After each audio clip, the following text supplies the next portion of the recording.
The One with the Donor is the 22nd episode of the 9th season of Friends. This is directed by Ben Weiss, and as always there will be spoilers from now as I go through the episode and share some thoughts. It's a really good episode. We have some funny moments, of course, some emotional moments. We also have a brilliant appearance from the wonderful John Stamos, so that makes me very happy. And as always, I will talk about each part of the narrative in turn. I will talk about Ross first of all, and then I think Rachel and Phoebe and Charlie, and then Chandler and Monica. Ross is up for keynote speaker. He meets with the professor, and his speech puts the professor to sleep. Now, I feel like the professor was probably just tired. It wasn't necessarily Ross's speech, but now he doesn't know what to do. He tries to leave, but the professor's in front of the door. He ends up trying to sneak out, falling into the professor's lap, and with quick thinking, Ross says as the professor wakes up, "You really want me to be the keynote speaker? Thank you." To which the professor responds, "You're welcome." Because he doesn't have a clue what's happening. And if I put myself in that professor's situation, I feel like I might have responded in the same way, because the alternative is he has to admit he fell asleep, which is quite rude. Again, it may not have been his fault. He may have been up all night. He may have issues sleeping, but it's still very rude. So to save face, he didn't admit that he had no idea what was going on, and Ross gets what he wants, and this actually leads us to what happens in the next episode. This actually sets us up for the next episode, which I'll obviously talk about when we get there, but it's a nice way to then lead into what happens next, and it's good fun and certainly quite entertaining. Then we come to Phoebe, Rachel, and Charlie, and the episode actually starts off in Central Park, and Joey ends up asking Rachel to take Charlie shopping, as Charlie says she doesn't really know what to wear, what to look for. And then Phoebe comes in, and we learn that Mike's sister has invited her to a party, and Mike will be there. And Phoebe obviously wants to look her best because she still has feelings for Mike, so she also decides to go shopping with Charlie and Rachel. And Rachel is being really cold and abrasive, but to be honest, I think this is so stupid. I've talked about this before, so I won't go on and on about it, but the whole Joey and Rachel storyline is just so dumb. It really is. It's probably one of the only storylines in Friends that I just think was clutching at straws, desperate to try and find a way to connect some characters, and I just think it was really stupid.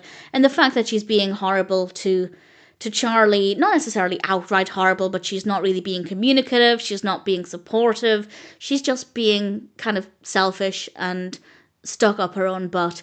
And the only reason for that is because she wanted to kiss Joey. Rachel didn't get what she wanted, so now she's having a bit of a tantrum.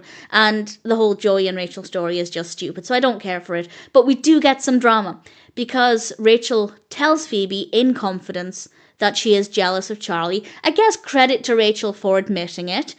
And when they come out of the changing rooms, Charlie leaves the other changing room, and they assume that she overheard. And Rachel relatively quickly realizes that she's just going to have to talk with Charlie, and she does. And Charlie said, "I did hear," and she says, "Phoebe likes Joey." I don't know exactly how she thought that, because I feel like it was very clear which character was speaking, and they don't really sound alike. Maybe through a changing room wall they sound different, I don't know. But either way, Rachel is then further nasty by not correcting anything and making it seem like Phoebe likes Joey. And, well, she ends up being interested in 3 guys as far as Charlie can see, because of course she's interested in Mike, we know this. Charlie believes she's interested in Joey, and then Phoebe bumps into David. He's back from Minsk, and she decides, instead of going to Mike's sister's party, which I have to say, Mike's sister inviting her was a bit weird, unless she had an ulterior motive to get them back together, which may have been the case. But instead of going there, Phoebe decides to spend some time with Mike instead, which I don't think was a bad decision. If she's trying to get over Mike, and she does like David, then why not? David is perfectly likable. And of course, Charlie sees this, so she now thinks that Phoebe is also going after David. So from Charlie's perspective, not a good look for Phoebe, but it's basically Rachel's fault. So I don't like Rachel in this episode, but I don't blame Rachel, I blame the writers, as I think the storyline is just really, really stupid. Then we come to Chandler and Monica, and this is easily the funniest but the most emotional part of the episode, and I just think they got the balance so perfectly. As we learned in the previous episode, they are both unable to have children. It would be very, very difficult and very unlikely that they would have children because Monica has an inhospitable environment, Chandler has a problem with his swimmers, and they go to see a fertility doctor about this to discuss their options, and they're both kind of making jokes.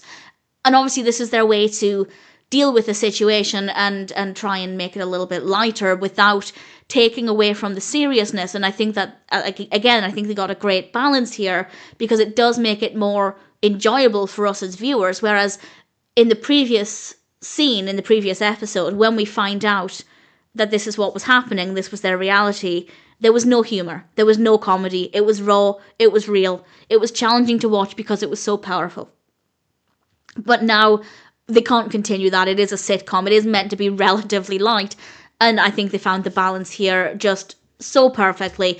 And they did a great job of giving us humour while also making us realise that this is a very difficult situation.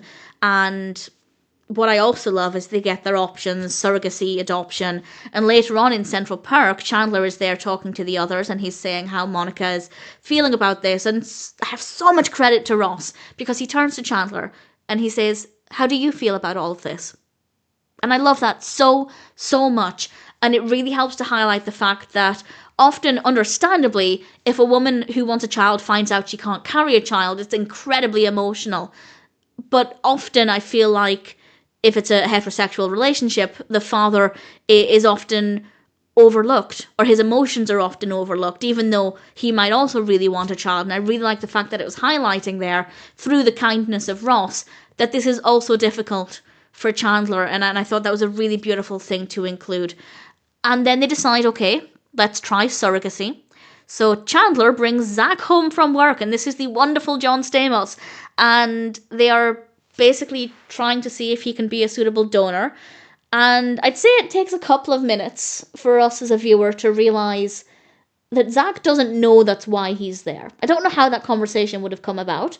I also don't really know if I would be comfortable if a random colleague randomly invited me to their house for dinner one time when they'd never done that before.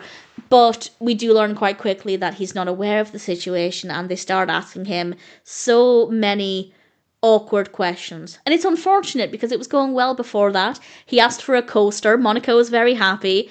But then they start asking about his health and his family's health, and it's very inquisitive. It's funny, but it's awkward, it's uncomfortable. It worked really well, and he understandably ends up leaving, and they both admit, Monica and Chandler, that they don't want this.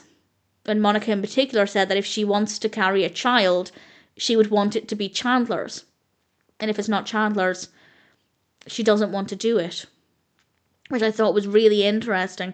And they realise that their only other option is adoption. And they both realise they're actually quite excited about that. And that, yes, they're still going to be aching over the fact they can't have a child in the way they'd planned. They're kind of excited to start with the process of adopting. And it's really nice to see that. And I feel like the pacing of this could have been a little bit slower if they wanted it to be. They could have maybe made it last a couple more episodes. But I think giving it quite a quick turnaround from going to the clinic, to finding out the results, to having the meeting about their options, to then realising that they're both quite happy to adopt. I think the pacing there was really great. Again, they could have made it last a few episodes more, but I think that it works very, very well. And as I said, it's very funny at times, but very heavy, moving and emotional and really, really powerful. And I think they've handled it so, so well. The rest of the episode is great. Well, no, that's not true. Rachel isn't great. I don't like her in this episode at all. But again, I'm not blaming her. I'm blaming the decision to write such a terrible storyline. And the story would have worked well with Charlie. They could still include Charlie. We could have Charlie in the same story with Joey without needing to bring in this jealousy. So it could have worked nevertheless. And I just don't like it. I don't like it at all. But I do like Charlie, so it's not all bad.